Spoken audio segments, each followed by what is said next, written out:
Welcome, everyone. Thank you so much for being here. This is the Swipe Out Hunger Town Hall, Greater Impact, Fewer Resources 2025 Campus Leaders Survey results. So today we are going to be talking about the results of our most recent Campus Leader Survey. We have heard from 299 campuses from across the US, and today we are here to celebrate their wins and achievements, talk about some of the barriers and challenges they've been facing, and just really understand the landscape of college food insecurity in the United States, and we are going next to address it. Couple of housekeeping things before we get into the agenda. This session is recorded. So if you are not able to stay for the full time, all folks who have registered for this event will be receiving a recording later on. We will also have some links at the very end to some resources and things you can take away from this event. So I would encourage you to stick to the end if you can and to explore those resources when we get there. We also have our chat open if you would like to introduce yourselves, where you're coming from, and please feel free to use that chat throughout this event. We also have a Q&A section. We will have about 15 minutes at the end of this webinar for you to ask questions to our wonderful panelists here. So please feel free to drop your questions into the Q&A as we're going through, and then we will ask them at the end. We'll do our best to get to all of the questions, and yeah, just very excited for you all to be here.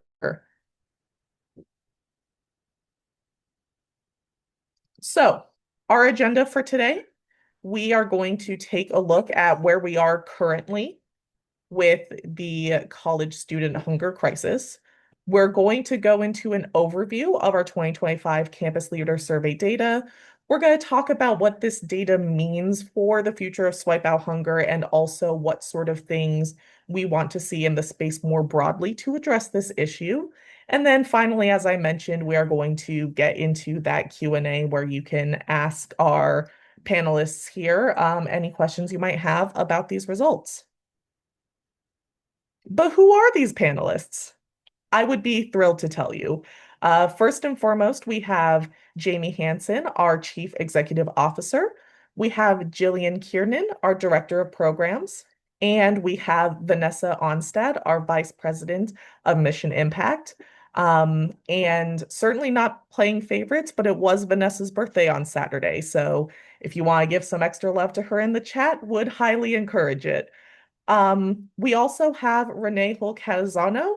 She is here to help facilitate this event here. So yeah, so excited for y'all to hear from our expert team here. I'm going to start by kicking it off to Jamie. I love that. Thank you so much, Sadaf. Lovely to see so many familiar names here today. So welcome. As Sadaf said, I'm Jamie Hansen. I'm the CEO for Swipe Out Hunger, and I'm just really appreciative that you have taken a moment out of your day to join us. I know all of you are here because you're already a part of the movement to end college hunger. So thank you for doing all the great work you've already been doing. I don't think it's going to be a secret that there's been a couple of challenges the last year. 2025, 26, college students have really been facing a unique environment recently. The federal environment has impacted college student success in a couple of ways in our world. First and foremost, we know that cuts to higher education budgets and attacks on student supports are at risk. This has already created even less resources for programs that were doing the most with very little. Another cut to a federal program, predominantly in SNAP, the Supplemental Nutrition Assistance Program, that is going to be a ripple effect that we're going to feel for years. Obviously, state budgets are going to be absorbing some federal costs, which is going to make things a little bit more tricky. But this is going to become more complex because college students were already not a priority audience for SNAP. So this is kind of culminating all together at the same time, and college students are feeling it in their wallets, they're feeling it in their enrollment. But the ripple effect that campuses have are going to be felt for many years, as I've mentioned.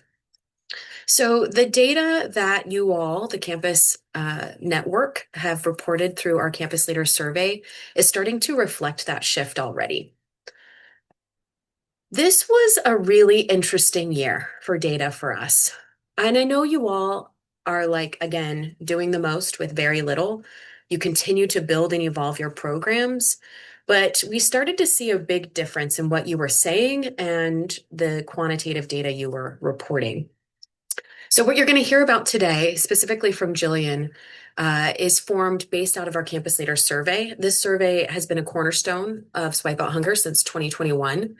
The data collected informs our strategies, our programs and initiatives, pretty much everything we do, while offering a national view of hunger solutions for institutions of all shapes and sizes. So it's a really great dashboard that you can use to query different kinds of institutions. The data you all provided shapes the narrative of how our country views and understands hunger in higher education. So we take this information and we help translate that into the stories of impact. So thank you for everybody on the call that filled it out. And there's always time to fill it out. This is a rolling survey. We'd like to gather your information at any point. We also use this data because we know that we have this uphill battle. One of the things that we've seen in advocacy, in programs, in all areas of our work is this barrier to understanding who college students are today, why they need food to persist in their academic goals, and the solutions that could be possible. So this data is going to help translate that messaging for each one of those areas and demographics and help people put together their plan of action. As I've mentioned just 5 seconds ago, we were kind of shocked when we got this data this year. It's very much in stark comparison to data of the past 5 years. When we received it, we knew we needed some more qualitative information to better understand the shifts that were taking place and what you all were seeing on your campus. So the images you see on your screen here, they're of students who have contributed alongside leadership council members of Swipe Out Hunger to that qualitative data that will inform our initiatives going forward. So we either hosted or engaged with other groups to better understand the student experience, the reality of the staff resources, and of course the hurdles that administrators, face in evolving their own food access programs. So again, we have this campus leader survey with the data, the quantitative numbers you all provided us. When we went to a bunch of folks and said, what does this mean? What does this look like on your campus? Help us interpret this data. And one thing was made very clear. The data reported shows that campuses are reacting to the fear incited by the current administration, but also that the staff feel and see the need to protect students' anonymity and maintain a level of access for all students as best as they possibly can. That means they reported data that was radically different from previous years, but it also means that they are maybe unable or unwilling to collect and report data about students. We respect that. Absolutely. So while this data is becoming a little bit more complex to unpack, the accessibility of these services for students is all of our shared priority, and we want to keep that at the forefront of our work. All of you, the campuses, the students involved, you're building systems that bring as much food as possible to current students, and you're doing that in a way that thinks creatively about access and delivery. So how can we better serve different demographics? I know I say this every year and it's so cliche. I'm sure you'll get over it. I really am in awe of what you all do to help those students. This is a really difficult time, and you all, I hope, congratulate yourself. Take a moment today just to do that, whether it's patting yourself on the back or turning to one of your colleagues within these services and saying thank you, because you all have done so very much. So looking upstream without blowing up Vanessa's spot, because she's going to talk about our future work here in a moment, but looking upstream, the campuses know that providing food today is critical to current student success, but we all know that it's not sustainable forever, not with the current resources and views. So students need us to change systems. They need to be a part of that changing system. We need to quell the rising tide of hunger in higher education in order to help them on their academic journey. So you're going to hear that our upcoming year's goals reflect that need, predominantly around building momentum towards policy and resource shifts by bringing impactful stakeholders together. And you're also going to hear about how important it is for us to reshape that narrative and remove those myths and stereotypes. Obviously, all of that work is going to take everyone here today and so many more. So again, thank you for being a part of this movement. Thank you for entering in your data and helping us better understand it. Most importantly, thank you for the great work that you do every day helping students. That's enough from me. I am delighted to introduce you to the Director of Programs, Jillian.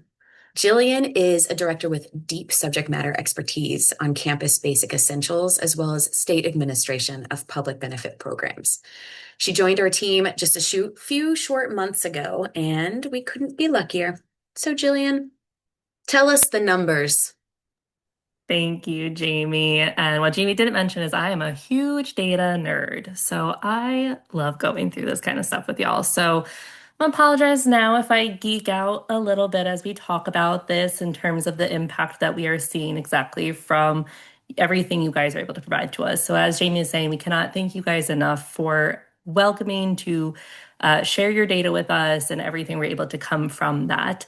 And thank you, Jamie, for all those amazing insights on where we're currently standing with college hunger and where the future can also lead us that Vanessa will get to in a little bit more. For anyone who is new to Swipe Out Hunger, each year we conduct a comprehensive survey of college food security programs within our network to help better understand and communicate the overall basic needs landscape in higher education, as Jamie was just mentioning. In response to this, every single year we create a dashboard that provides these insights publicly so people can refer back to this at any time, and data on the national food security programs and pantries that includes different things like impact metrics, what programs are starting to offer, funding, and so much more. So the survey will go, or the dashboard will go live after this. So we recommend you guys checking that out later on and being able to reference that back in your own conversations as we go through this. We just want to note that the dashboard contains results gathered during the 2024 to 2025 academic year, as well as some preliminary data from our partnership with Trellis Strategies from their 2025 Student Financial Wellness Survey. So lots of data points, lots of things we're going to go over today. Brief snapshots on some things, a bit more in-depth on others, but very much happy to have you guys here with us. So Sadaf, I'll have you go on to the next screen. Okay, so where are we seeing? So big numbers at a brief glance with this. Throughout the academic year, we saw almost 469,000 total students served, with almost 390,000 students visiting their pantry or food access program at least once during that year. So the way that we go about looking at that is if a student went and accessed the pantry or a refueling station at any moment in time and grabbed even just one item is kind of counted as how those unique students are served. Through different meal swipe donation programs, we saw that 47,000 students received meal swipes, along with 5,000 students receiving SNAP enrollment support. And so I want you guys to keep in mind that number of the 468,947, because what we saw was over 10 million pounds of food distributed during that time. So I want everybody to pause and take that in for a moment because it definitely surprised me with that. That is essentially for those almost 500,000 students served, they access almost 20 pounds of food during that time, if not more.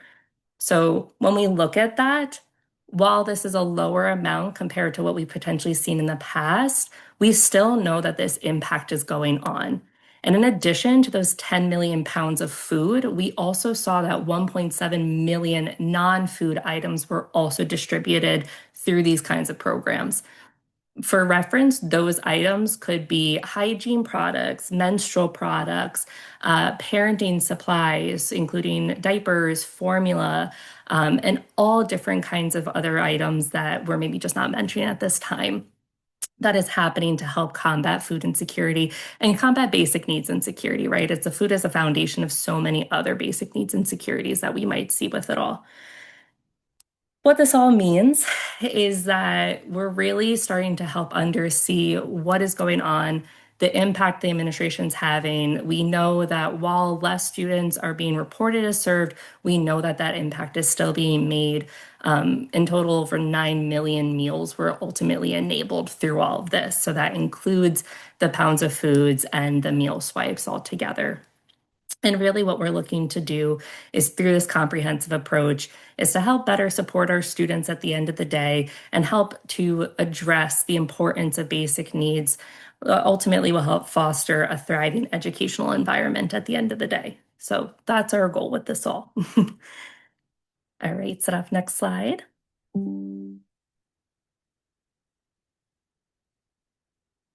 Okay, so what we're seeing, so we try to break this up in three different avenues per se with this. As Jamie mentioned, or as Sadaf mentioned, we had 299 responses, which equals a third of our campus partner network. I'm going to shamelessly plug in our campus partner network for a moment. It is completely free to campuses. So if you would like to join and you aren't already, you can check that out on our website. You're able to sign up, get access to a whole bunch of different resources, our swipe grants and all that fun stuff that Sadaf will go over a little bit more later on. But of those, one third of our campus responses, we saw specifically that 283 indicated that they were operating campus pantries, which is almost 95% of the responses that we saw. But they offer so much more than just a pantry on their campus. Campuses are addressing college hunger comprehensively, from pantries to basic need hubs to on-campus EBT support and so much more. They are starting to do work around advocacy if it's permitted, and they are starting to look at different ways that they can support different students that maybe weren't thinking that they can access these resources. Many campuses even started referring students to SNAP experts in their communities for assistance. So while we're seeing only 5,000 reported SNAP or students receiving SNAP enrollment, we can assume and indicate that more than that have been helping to do though, but are going as untracked because they are referred outside of that. Within these services, students have access to a wide variety of supports designed to assist them throughout their educational journey. These supports are intended to address diverse needs, promote academic success, and foster personal development. I'm going to breathe there for a moment because it's just so much to take in and it's so much to understand just everything exactly that is happening with this. And one things I saw that really excited me is that when so many people think of food access programs, they think of pantries, they're thinking of just grab and go food, something easy, something that doesn't require a lot of effort for a student, or maybe that they're not able to offer it. But we saw that that's so much more. It's yes, grab and go snacks and meals are being offered, but there's shelf stable food items. There are fresh food items that are being provided. Many more pantries are starting to get refrigeration freezers because they want to be and are starting to offer dairy and non-dairy products. They're offering fruits and vegetables, meat and plant-based proteins. A lot of campuses are also looking to get foods specific to allergies or dietary needs because they want every student to be able to access this at any moment in time. And in addition, is those basic hygiene products, those menstrual products. Some campuses are even offering safe sex products for students because they want students to know that they're there as in need of support. And really that they are helping to address the gaps they are facing as food insecure students when they're on their campus. Wraparound services, I could go on and on and on about that. I won't overwhelm too many folks with today, but I also wanted to share one campus's direct story that they shared with us. That says, I have had so many students talk about how much the pantry helps. One student in particular said to me that the pantry has helped them stay in school because they don't have to worry about food. It was hard to focus on school when they were so stressed out about affording food. Now they are doing better in their classes. And I know any admin who work in the pantry has probably heard similar stories, but for anybody who doesn't, I just wanted to share this because it really, really shows just exactly what we are seeing and what we're striving to do. That we know by addressing college hunger, it is allowing for students to stay in school the way that they need to stay in school to get the help they need, to lead to longer term retention and ultimately lead to graduation. We had another campus that recently shared that through their own survey, they found that 85% of students who utilized their pantry graduated. So out of their small community college, they found that of that percentage, that was enough to help retain 85% of their students and lead them to graduation in the long term. Next slide.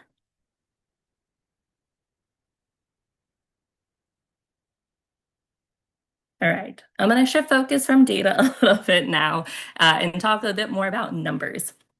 So we talked about the numbers we've seen in the data and what that means for students. We're seeing those high numbers of pounds distributed and meals enabled, but fewer students served. This could be from a wide variety of things, which I'll get to a little bit later on. But what I wanted to highlight here now is the impact on campus budgets that don't necessarily reflect that need. So I'm going to pause for a moment. This year, we saw that the reported median program budget is $1,500. So let's think about that for a second.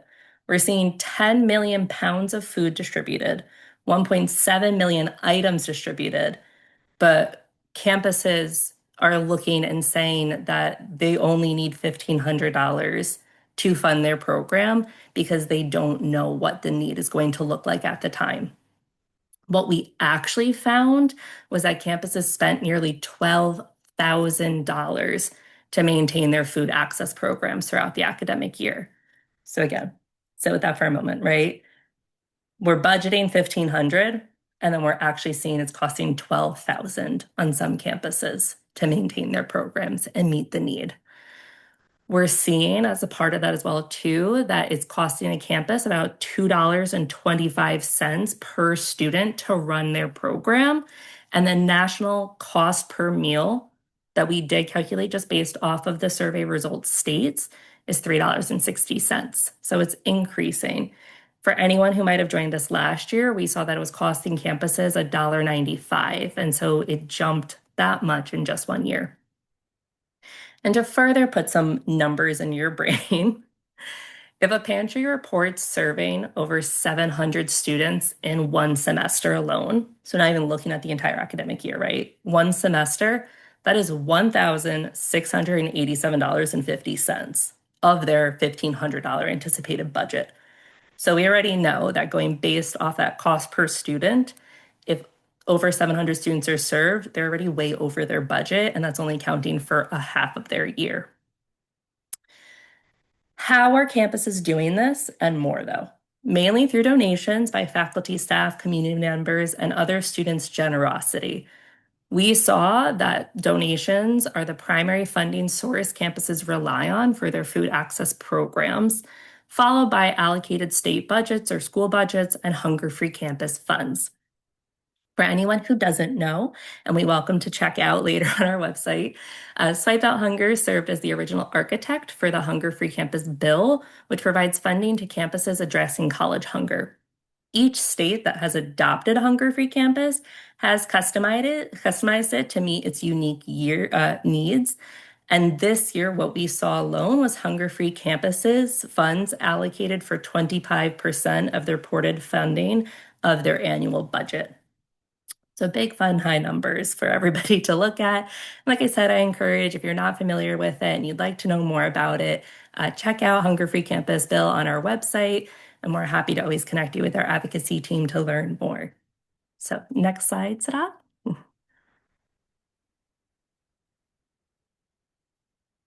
Okay, I've talked a lot about admin and the numbers you've seen from admin. Now let's talk about students. As I mentioned earlier, this year we partnered with Trellis Strategies to share data from Trellis's 2025 Student Financial Wellness Survey. From that, we found that 62 of our campus partners participated, which totaled 27,554 student responses. So the numbers you see here and on our dashboard are from that 27,000. And what we're seeing from that is of those 27,000, we found that 41% of the students experience low to very low food insecurity, which goes along with the national average that is reported by other data sources. Data like this is so significant in this understanding the student perspective on college hunger. While this is just a brief glimpse of what we've observed, it's so important to see because we want students to be able to be heard in this kind of messaging. And I want you to look at those numbers right now and understand that those numbers are based on the past 30 days to immediately capture student needs. So these high percentages are just 30 days. Can you imagine what we could see if we looked at the entire year? And to break it down a bit more, right? It's the food that I bought didn't last and I didn't have money to get more. Of those responses, we found that 35% ultimately gathered like, yes, this is accurate. I couldn't afford to eat balanced meals, 27% sometimes true, 14% often true, 41% said that they couldn't afford to eat balanced meals. And then 33% said that they had to cut the size of their meals or skip meals entirely because there just wasn't enough money for food. Of that 33%, it further got broken down that you'll be able to see on our dashboard what that looked like on a daily basis. And of that 33%, we saw that over 2,000 students reported skipping meals more than 5 times in the past 30 days. So, right, that's a chunk of their days that they had to skip meals entirely because they couldn't afford it. With that heaviness, I also want to highlight some wins with that though, because despite these numbers, we do know that students are gaining more awareness on how to combat food insecurity. Of that, we saw that 67% of those students reported at least using one type of food security program, whether that was their pantry, was getting SNAP enrollment support, whether that was getting a meal swipe donated to them. So they're at least becoming more aware and they're starting to utilize it. Maybe to not the frequency that they could be, but they're gaining more awareness around this. Of that, 68% were also aware of food access programs by both their campus and student peers. So again, really highlights how students can also elevate this awareness and be able to bring them more and more resources to understand what's going on and say, hey, did you know we have a campus pantry that you can access? Hey, did you know we have a meal swipe donation? Furthermore, with that, along those lines, students reported that they learned best about these services by 3 different avenues. One was directly seeing the pantry or other resources spaces.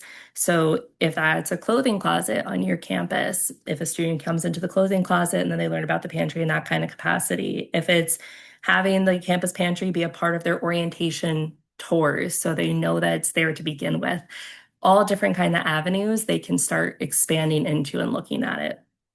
The second one was actually learning directly from another student or student organization. Some campuses reported they directly have student orgs that are looking to fight student hunger on their campuses, or swipe chapters. That is something else that we work with our campuses on to establish students that are promoting food access programs and learning more about it.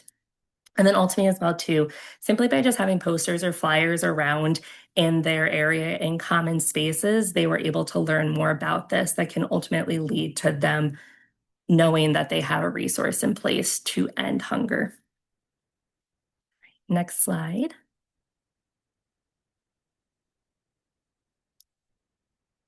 And so ultimately what is this leading to, right? We're seeing, as the title of the town hall does, it's fewer resources, greater impact with this. What are we doing to do this with it? Before I get into the kind of solutions, I want to give some of those perspectives that I briefly mentioned earlier, is why we might be seeing these data gaps. And as Jamie was kind of mentioning, a big one, staffing limitations. Sometimes pantries don't have enough staff to properly run the pantry for more hours as they would like to do. And so with that, they're unable to track distribution. So they might not be tracking pounds of food because they simply are just focusing on making sure that they can keep the pantry open at that time. A big one, rising food costs and budget cuts. This is leading to reduced inventory and student engagement. Changes in student usage patterns. So while it might be a student is accessing the pantry just once, as I mentioned earlier, it could be that that student is coming back much more frequently, that the pantry is not tracking that capacity because it's been tracked previously. There's other different things like untracked distribution channels. So maybe there's a mobile food bank that comes to their campus that is helping to run a food access program that they don't have access to that data. You can also see too, there's been decline in certain student populations. There's complexities with SNAP and meal swipe programs. So eligibility, students might not be aware of what they're able to actually have access to. There could be, so many different other things that I can get into. But what are we looking to do to help with that? So ultimately, we're looking to improve our campus leader survey. What we're hoping to do is to help improve these is standardized survey definitions and calculations. So everybody kind of gets on the same page when we talk about meals enabled, what that really means.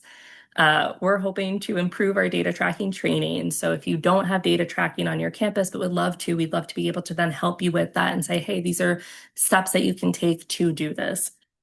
We're hoping to increase consistency in data collection processes and helping your campus with that. And what does that look like? So being a thought process of some kind.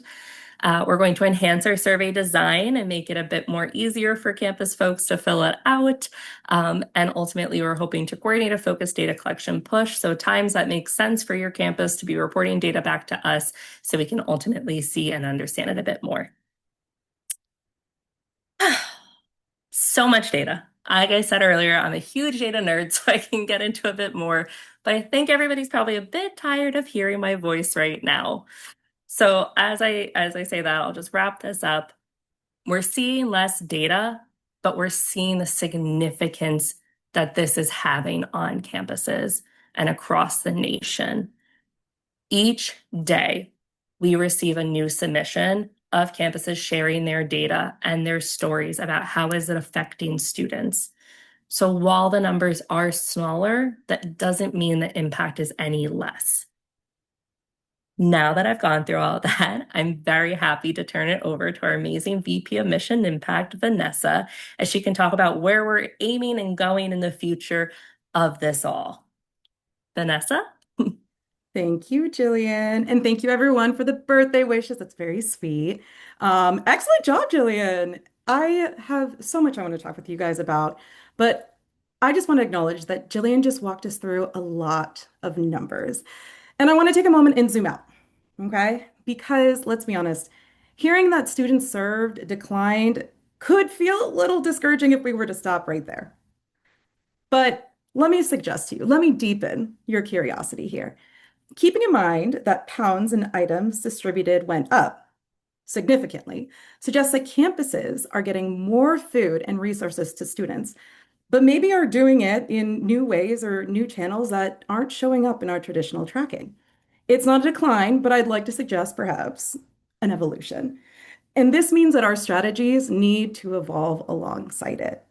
So, one of the things I want to talk to you guys about today is how can we as a community evolve our efforts?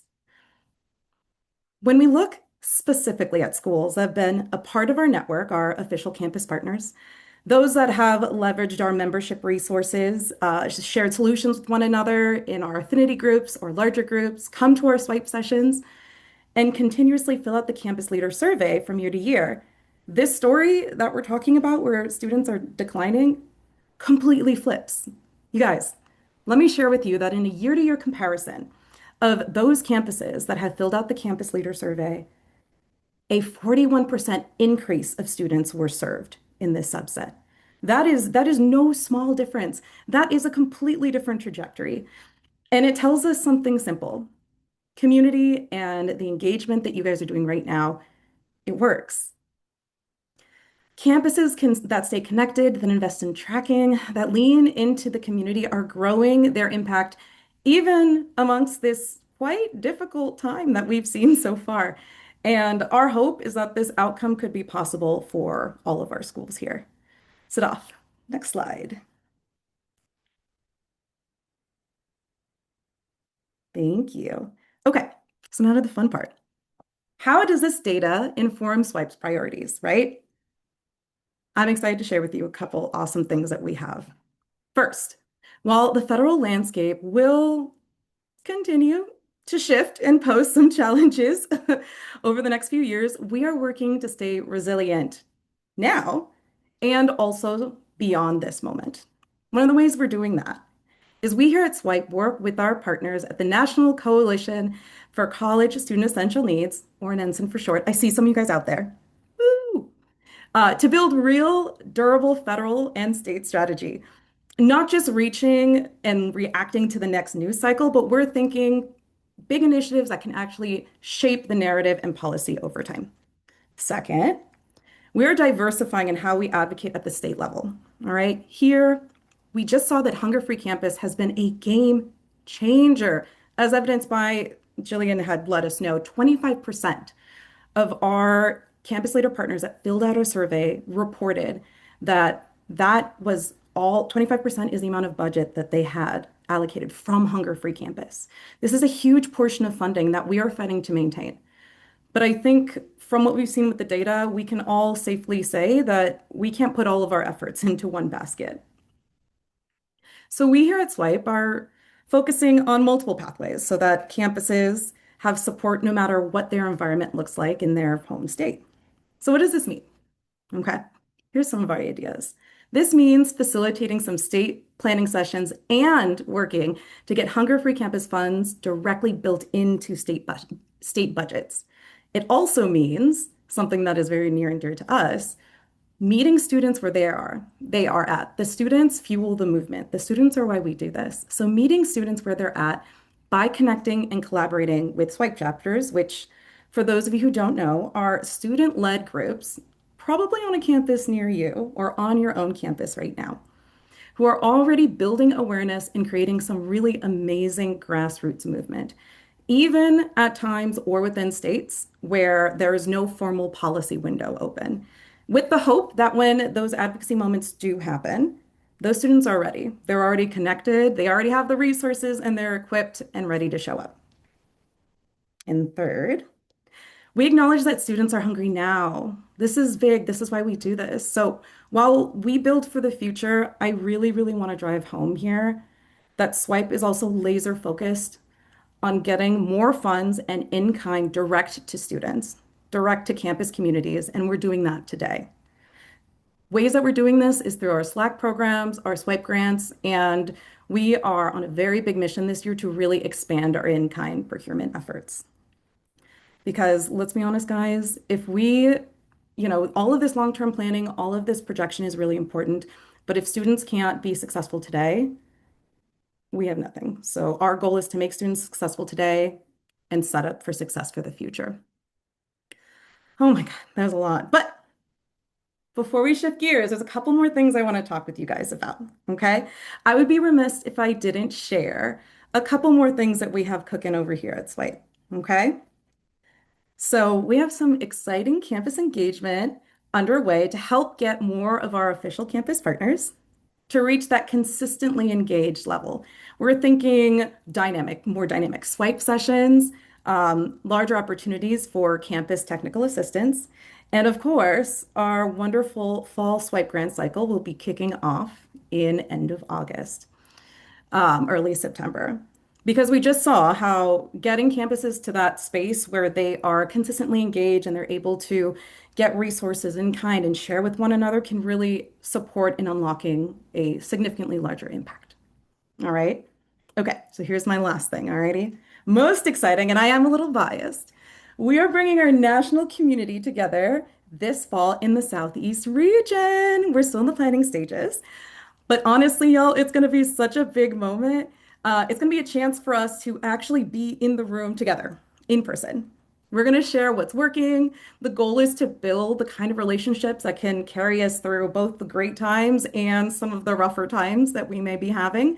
And the idea is creating a space where we can share and leave together with new plans that people can implement in their home state, in their home community, based on the conversations and needs that everyone has. So we're really excited to do this. It's going to be coming on this fall. More details to come. Trust me, y'all are going to want to be there. Y'all are going to want to be there. To get more information, feel free to attend more of our swipe sessions, subscribe to our newsletter and our socials to get updates on this event and to stay engaged until we see you guys all in person this October. Alrighty, that's it for me. Sadaf, I'm going to pass it back to you.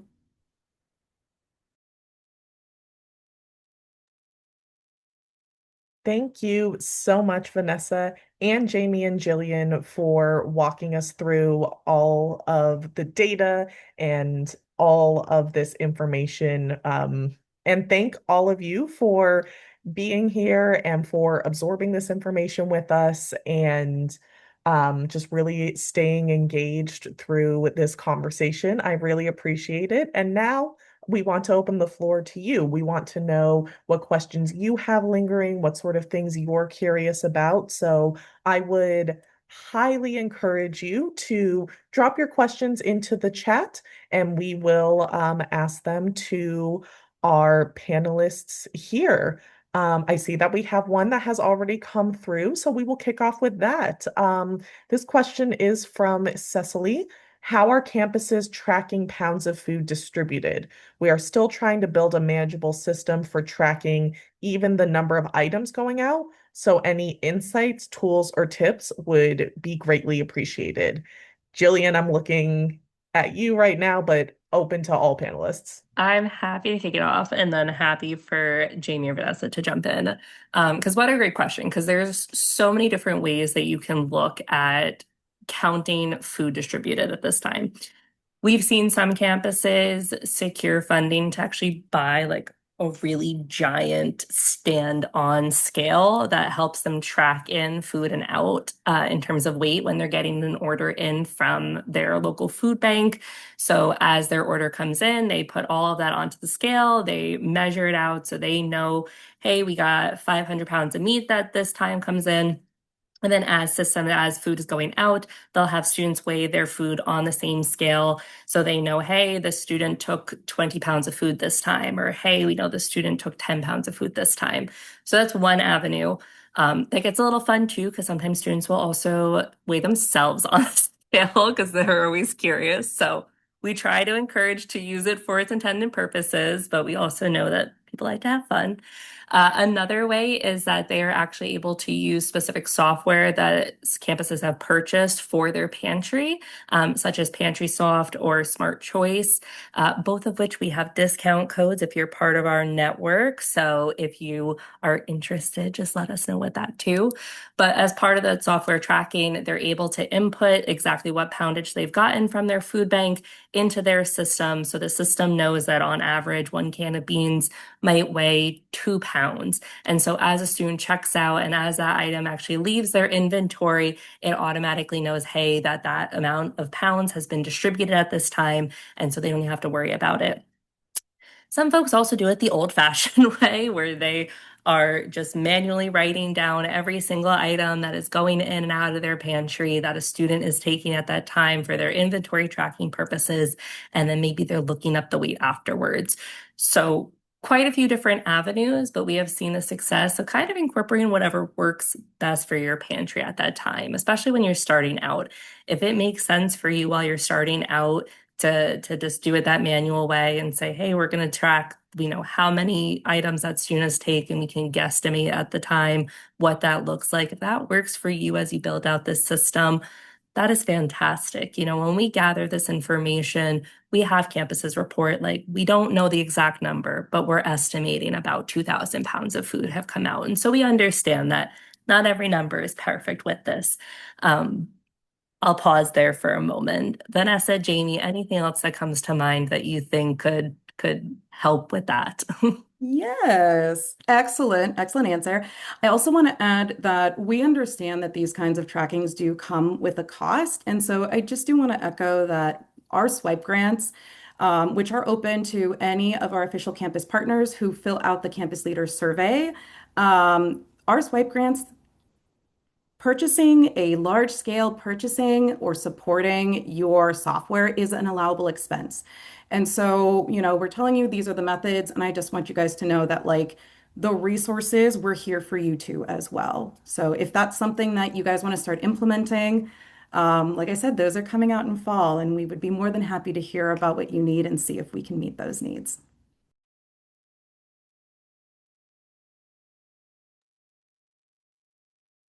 Amazing. Thank y'all so much. We have a couple more minutes of Q&A, so if you have any other questions, please feel free to add them in the chat. While we wait for those to come in, I will pose a question to our panelists here. Of course, there is a lot of data that is covered in this survey, and all three of you have been in the basic needs and food insecurity space. From your perspective, what data points were surprising to you, and what data points were in line with your expectation based on the expertise and the knowledge that you're bringing into this space?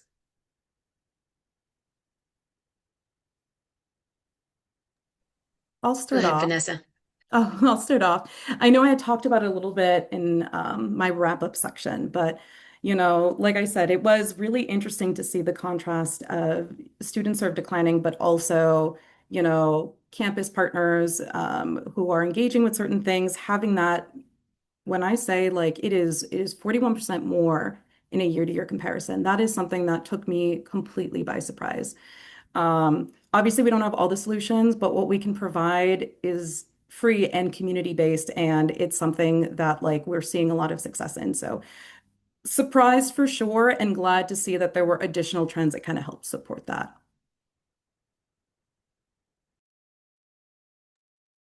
I also touched on this in my section, and I think it bears repeating. Jillian outlined a lot of things that may be in our control, how we might be able to adapt and shift to the changing environment that we're in. And the fact of the matter remains that the decisions made at the federal level have deeply impacted food access in higher education. And we have ideas on how we can get involved at that level. Again, to Vanessa's National Coalition for College Student Essential Needs, working together to build that through community engagement department, many of whom are on the call today, so shout out to them. But it really is this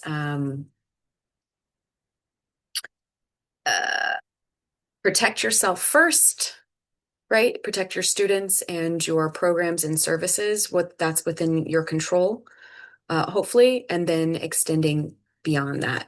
The data that we were all surprised by was the dramatic shift in number of students served, and yet the poundage still increasing. And now we have to rework our expectations as an organization, and we need to help coach other folks, whether that's other foundations and organizations, in the data that they expect to receive. And Sadaf, I apologize, I'm blending this in with a question that was posted in the chat because I think it's all ties together. So Dr. Dixon, thank you for posting that question on how you can protect students and the right to privacy. This is really a campus level plan and essentially like a service level plan. And I would encourage you to work with our programs team to develop that plan. We intentionally ask for data that is aggregated and not individualized so that we can ensure privacy from our point of view, but we recognize that we are one organization in which you're reporting information to. So outlining who you're responsible to report out to, what your intake process looks like, and then evaluating where you may be able to make those changes to ensure all students on your campus have access to the programs and services that you wish to provide them. I apologize for skipping ahead, Sadaf, but I just saw how it was all tying together, and maybe Jillian and Vanessa have additional responses to Dr. Dixon. I am going to respond to both questions and also two other questions that also ended up in the chat because I am also skipping ahead. So sorry, Sadaf. I think for me, to answer your question, Sadaf, is thinking back is we saw 10 million pounds of food distributed to 1/3 of our network. I cannot even imagine what the amount of pounds distributed would be for the entire network and what that looks like. If we can assume it's the same kind of patterns, we are looking at, potentially 40, 50, 60 million pounds of food being distributed across our campus pantries that we're just not aware of at this time because reporting is not occurring for a wide variety of different things. We've also heard too that some campuses have said like, hey, we don't need to track this data anymore because our food bank no longer requires it. Or the same as some campuses are saying, hey, I now have to start tracking this data because now my food bank is requiring this or now my local pantry is requiring this. So I just sit and think is, what could we have seen more from this that if we had a few more answers? But I'm also super impressed by what everything we were able to see and accomplish with just that third of answers. So hopeful looking to the future with that. As I mentioned earlier, too, the dashboard is going to be shared right after this. It's going to be live on our website. We will directly share it with everybody's attendance. And I recommend checking it out because we just went over a small snapshot today. And there's so many different ways you can filter it by states. You can filter it by MSI institutions to understand more of that kind of snapshot of data. I found that when you click the dashboard, you can actually highlight specific states and look at all their comprehensive data together. So I highly recommend checking it out after this. We also have a great 2-pager that also goes through some more of these snapshots as well that we recommend sharing out. And as you secure this kind of funding, if you're looking for grants, feel free to reference this right back to that too and reference it. And as Jamie mentioned, anyone at Swipe Out Hunger is here to connect and help on your campus programs. We have an amazing advocacy department that is looking at that state level and nationwide policies and changes that can be made. We have an amazing community engagement program and team that is looking to not only connect with our campuses, but connect you with local coalitions maybe in your area, resources that you didn't even know existed, that it's like, hey, did you know that this local organization is also doing this kind of work and is happy to help you and happy to do these kind of things. And then programs is here to help with everything else, to help with data, to help thought process, to work for those direct on-campus solutions. Because really our goal, and I always share this, is like, I want us to be put out of business within the next 10 years because that means that college hunger is solved. That means that campuses have so many different organizations and system in place that hunger is ended today, ended tomorrow, and ended forever. That's my goal. That's what I'm working towards. I'm looking to retire in the next 10 years because that means that we've solved this problem. Reality of it is it might take a little bit longer than that, but really we are really looking to improve, to grow, to continue servicing you guys. And so if you have comments, concerns, just want to be that thought partner with us, please feel free to reach out. We are here to help. We are here to support. We are here for so many different things. So I'll stop my little spiel there too.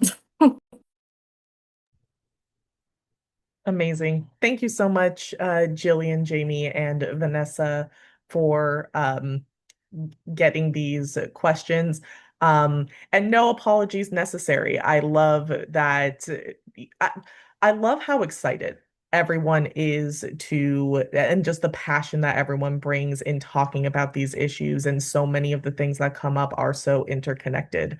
And so, yeah, really appreciate it. Sydney, I am mindful of your question in the chat.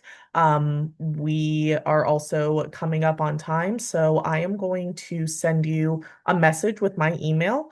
Please email me with this question. I will connect you with our team members so that we can get that answer for you. So we've come to the end of our town hall. Thank you all again so much for being here with us and staying engaged through this conversation. Before we get into this last little bit of what you can do next with all this information, I want to share a quick anecdote with you all. As Jillian mentioned, as part of our Campus Leader Survey, we collect testimonials and stories from many of our campuses. And one campus in Massachusetts shared a story of a student who had been going to the campus food pantry since he came as a freshman. And last spring, he graduated with his MBA and he wrote on his graduation cap, "This is what stability looks like." And I cannot think of a better exemplification of what we are all working toward and the future that we all want to see. So I leave you on that note. Here's what you can do next to help support that mission and that vision. First, the Campus Leader Survey dashboard will be available. We encourage you to explore and share this data because understanding the issue of college student hunger is the first step to really addressing it. Um, After that, sign up for our community newsletter. That will be one of your best ways to understand what opportunities to engage are coming up next, what resources are available, and other tools and information that can help you and help your campuses.